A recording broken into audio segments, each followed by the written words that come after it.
Trenton Journal is for people who won't take no for an answer.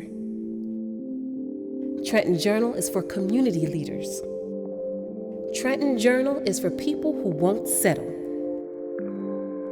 Trenton Journal highlights some of the positive voices in the community and fills in the information gaps through original reporting.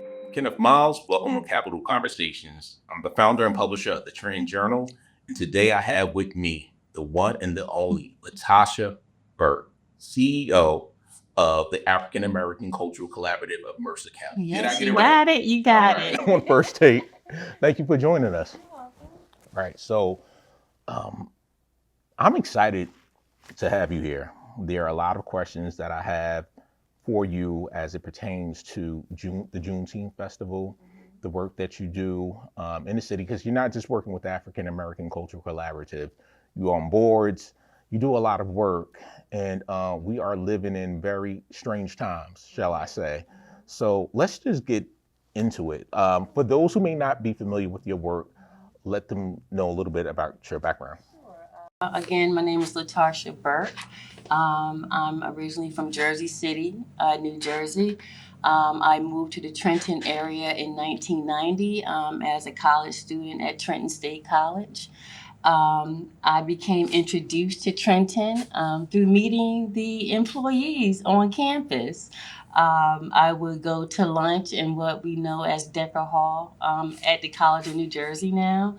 And there were Trenton Central High School students working in the cafeteria. And I met these amazing young people, and they introduced us to the city of Trenton.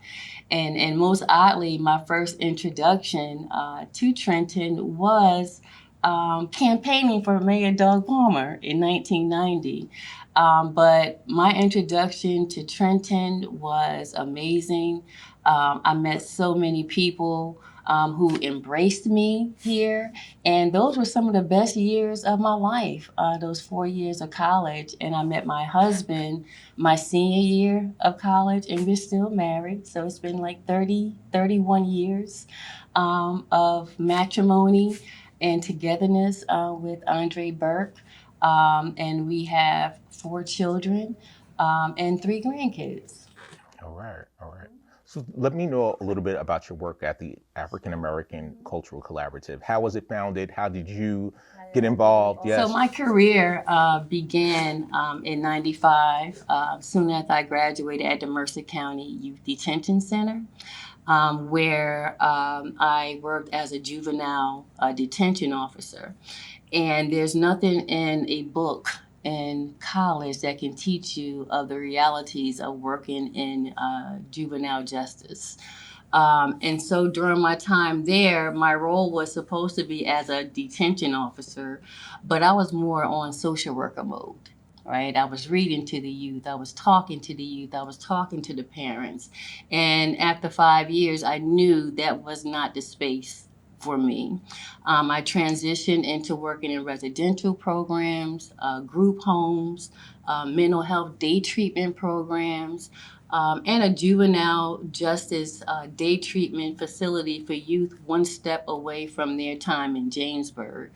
And soon after my time in New Brunswick, I was hired by the New Jersey Division of Children and Families. And my focus has always been working with the youth.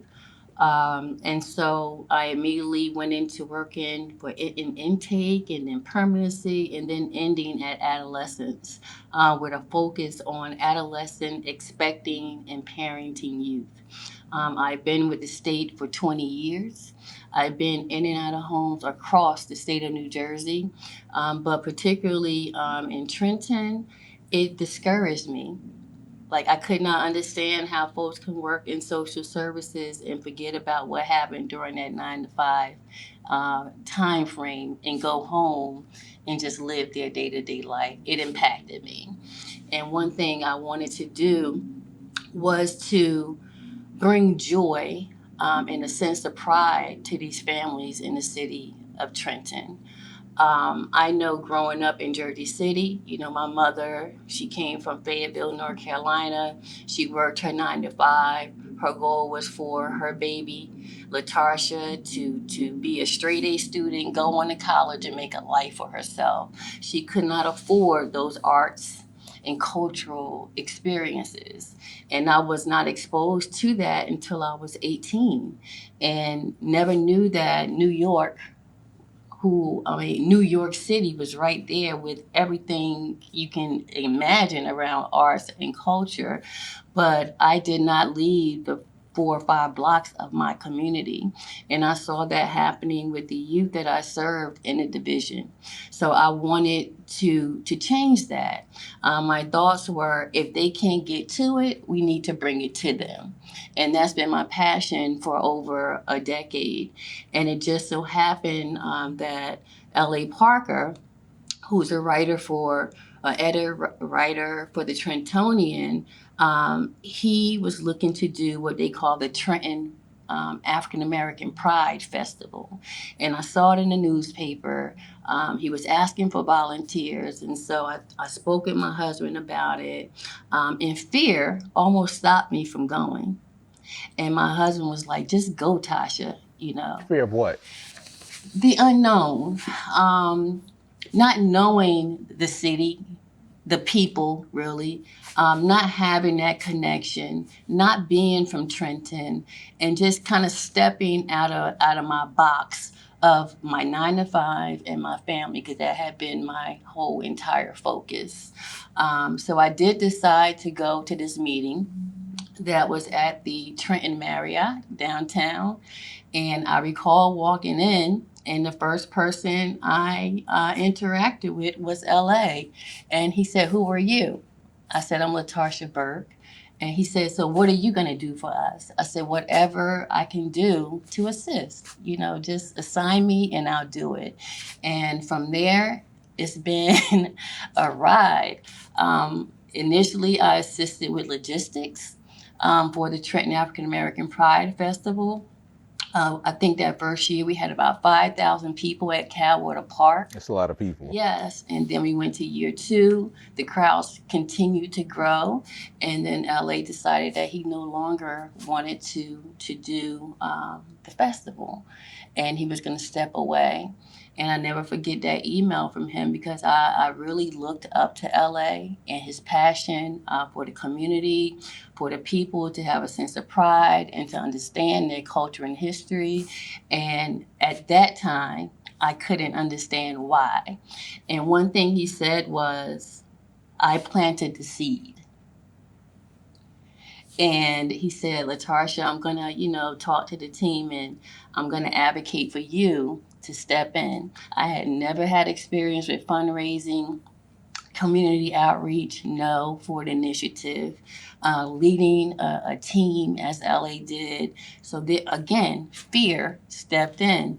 But one thing I knew is that it was an amazing event.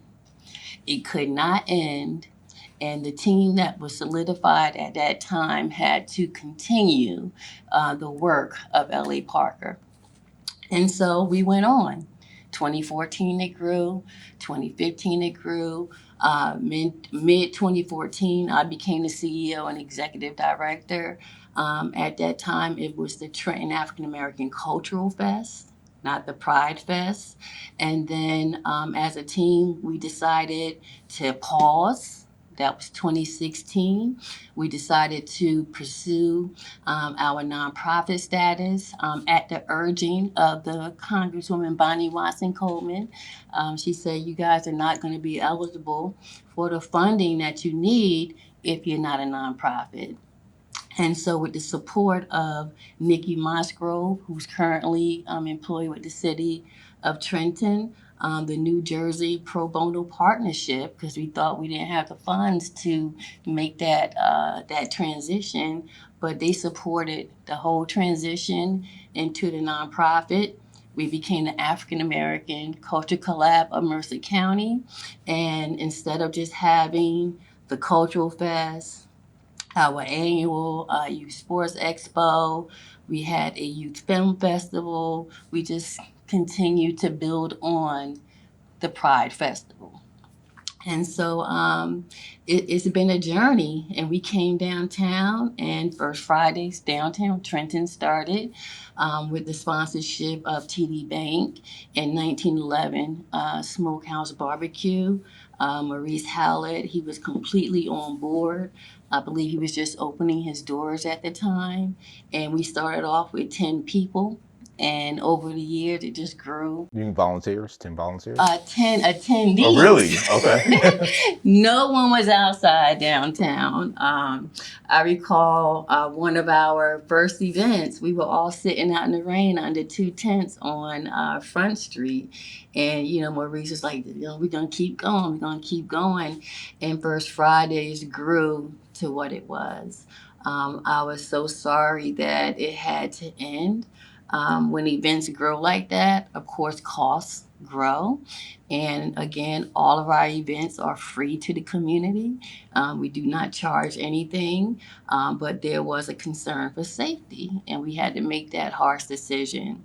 But in addition to First Fridays, we did our Poetry Cafe series for 5 years at the Trenton Free Public Library. We did a Black History Month library series across Mercer County. We partnered with the Arts Council of Princeton, and we did story and verse. We also did a jazz and comedy festival. It's endless. And then in 2020, I believe, the Assemblywoman Verlena Reynolds Jackson reached out to me. We had lunch, and Juneteenth was born. We did the Juneteenth celebration, and we're going into our 5th year. And it's just been a whirlwind, Kenneth. And, I have to speak to the Culture Collab team. They're all Trenton residents. They're all professionals working for the state of New Jersey in Treasury, Department of Children and Families, working in local nonprofits, entrepreneurs, and they give their time selflessly to facilitate and organize these events that's free to the community, and I'm just so thankful for them. So you emphasize that these events are free for residents, right? For the people, the community, for anyone who wants to attend. But those who aren't in your shoes, they may not know what goes on behind the scenes. So I'm going to jump back to First Fridays because there's been a lot of controversy about the event canceling. And people in the city, they feel like there's a void left. Yeah. Will it come back? Has there been any discussion about it? I would love to have First Fridays back, but being smarter, you learn as you go along the way. I believe that the Culture Collaborative should not have been taken on the full cost expense to do First Fridays, especially because First Fridays really encourage economic development in downtown Trenton. You had, hundreds, of people downtown once a month on a Friday, and the local businesses were profiting from that. In addition to vendors, small businesses learning how to market, brand, and develop their business at First Fridays. We had live entertainment that we paid for. We had sound people that we paid for. We had the DJs that we paid for. We had the host that we paid for. I do need to say that the city of Trenton did support us with in-kind support, and the county by use of their stage, and maybe use of their tables and tents of that sort. But I think in order for an event like First Fridays to continue to flourish the way it was flourishing, all hands need to be on deck. And it should not be left up to a grassroots organization to carry the full load. Okay. So this year, you're getting ready to plan the Juneteenth Festival. What can we expect this year? So Juneteenth began in Trenton at Mill Hill Park. And again, finances was the issue. Folks just thought, I don't know what folks thought really, I'm not going to assume, but our transition to Mercer County Park was due to finances. we could not afford the security expenses here. And that's why we had to make the tough decision to move to Mercer County Park. I got nothing but great feedback about that move, but it always sits here with me because it's also about accessibility. And not everyone can get out to Mercer County Park. And so I'm happy to say that I've been in communication with the Department of Recreation, and there will be a Juneteenth event on June 19th at Mill Hill Park, and the Culture Collab will be supporting, planning that event alongside the city. Overall for me, and I know for my team members, it's about the people. It's not about money in our pocket. It's not about notoriety. It's about the people and really uplifting them and showing them that people of color can get together. We can plan. We can develop organizations from the ground up. And I'm so proud of the Culture Collab because we didn't have a template. We just had passion. We just had heart. So everything that you see, our flyer concepts, our mission, our vision, our values, we meet regularly. We're able to do this collectively. And I'm just proud to be a part of this journey. And, it's been tough. We all work 9 to 5s. Last night, I just wanted to go to sleep. I was just so tired. But I knew my team was expecting emails from me. So I'm up, falling asleep on the keyboard, trying to get things out. But again, that just goes back to this is bigger than Latarsha. I feel like God has put me in his place to do this. I believe that every member on my team, we've been connected by the higher power to do this very important work in our community. And for me, it's just about not having any barriers for my people to have access to quality programming. And I think we've held our end of the bargain for the last over a decade now. I definitely commend you for the work that you're doing in the community. But I can't have you sit here and not talk about how the attack on DEI has impacted your organization. And so, yes, it's been very difficult this year. And I believe that, over time, we've encountered challenges, right? And each time that we've overcome that challenge, God just has another great door that he's opening for us. So I just believe that this challenge of the federal government attack on diversity, equity, and inclusion programs and its connection to celebrations like Juneteenth, its connection to an organization named African American Culture Collab of Mercer County. When I'm submitting those sponsorship applications, when I'm doing those grants, more often now, I'm getting responses due to federal funding cuts. We cannot support you this year. We'll get back to you.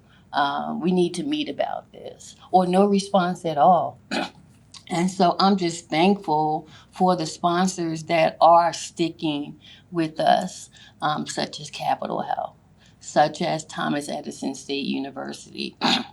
In addition to Johnson & Johnson, Comcast is new. They came on, in the midst of, all the drama. And Delaware River Basin Commission, folks like the Watershed Institute, Mercer County Education Association, and just the support from the New Jersey Legislative District 15. I can't say more about Verlena Reynolds Jackson, the Assemblywoman, and her Chief of Staff, Ed Gittens. He works hand in hand with me for the last 5 years to make sure that we have a Juneteenth celebration. Verlena and I were college friends. We went to Trenton State together. And I'm just so thankful that she had faith in me to do Juneteenth. And she just wanted to uplift the work that she had been observing the collaborative doing for years. And so I just believe that the train will keep moving. We have a great group of people. We have Ed, we have the Culture Collab Board, we have amazing volunteers. And, I think the community already knows that Latarsha does not give up. And Sam Frisbee said at one time, he said, "You're the Sojourner Joiner Truth of Trenton." Like, I did not get it. It was a joke at the time. But yeah, I'm resilient. I don't like failing. I think that was from my mother early on. Straight A's, and don't come in this house without straight A's. And so I'm always aiming to improve how I do business, improve how I interact with the community, all the while trying to be a great mom, trying to be a great wife, trying to be a great grandmother. So the balance is serious, Kenneth. It's serious. So how can we support you? Not only you, but the organization Juneteenth and everything your organization stands for. What can we do? For years, we have paid everyone. We have paid folks to do their craft, and artists deserve to be paid. Musicians deserve to be paid. Sound people deserve to be paid. Everyone deserves to be paid. But I just want folks to know the people behind putting all of these events and paying you are not being paid. So give of your time freely.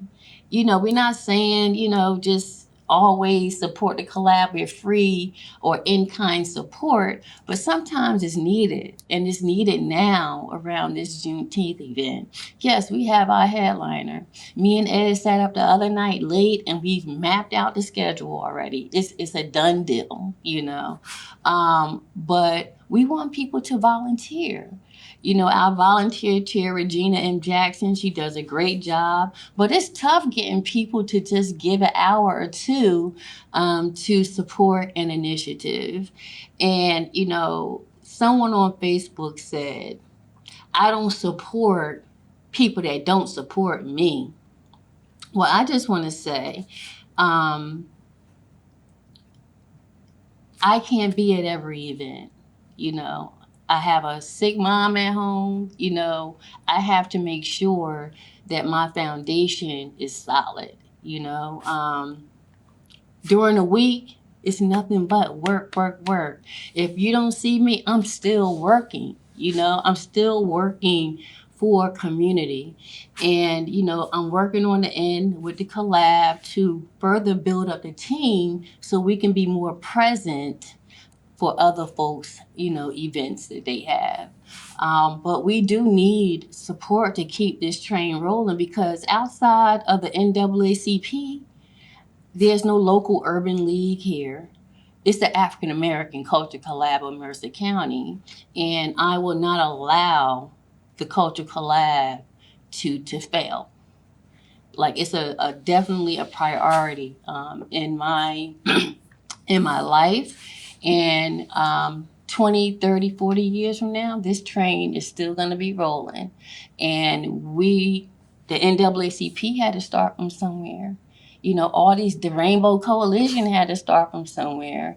And the African American Culture Lab is starting. And I believe that it's going to be a long-term nonprofit, we're going to have long-term impact, not only in Trenton or Mercer County, but this is going to grow out of state in Pennsylvania and other places. But right now, we are building a foundation, and we just really want the community to recognize that these events cost money. The quality sound that you hear costs about $15,000. We're not looking to just throw a speaker up on the stage and say, "Get up there and sing." We want all of our events to be top notch, and it costs to do that. Well, how can people contact you? I can be contacted via our website at www.taacf.com. And you guys can email me at TrentonAAPride at Gmail, or just call me at 609 474-4073. And before we conclude this interview, I want to ask you, why is it important now more than ever for us African Americans to have these events? It's very important because, other cultures, sometimes I feel like no matter what is happening, what someone has done, they stick together. They have their backroom talks, and they gather and they do what needs to be done to continue moving forward. We need to have that same mentality. It's not who does it best over here or who does it best over there.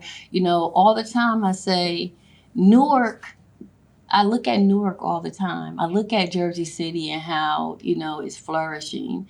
And, I often pray that at some point, Juneteenth should be one of the biggest events in the state of New Jersey, in the state capital. And I can't understand why that does not happen. I believe that we just need to remove the egos and come together on one accord under a purpose. There you go. Mm-hmm. Thank you for joining us. I appreciate you. Thanks for having me. All right.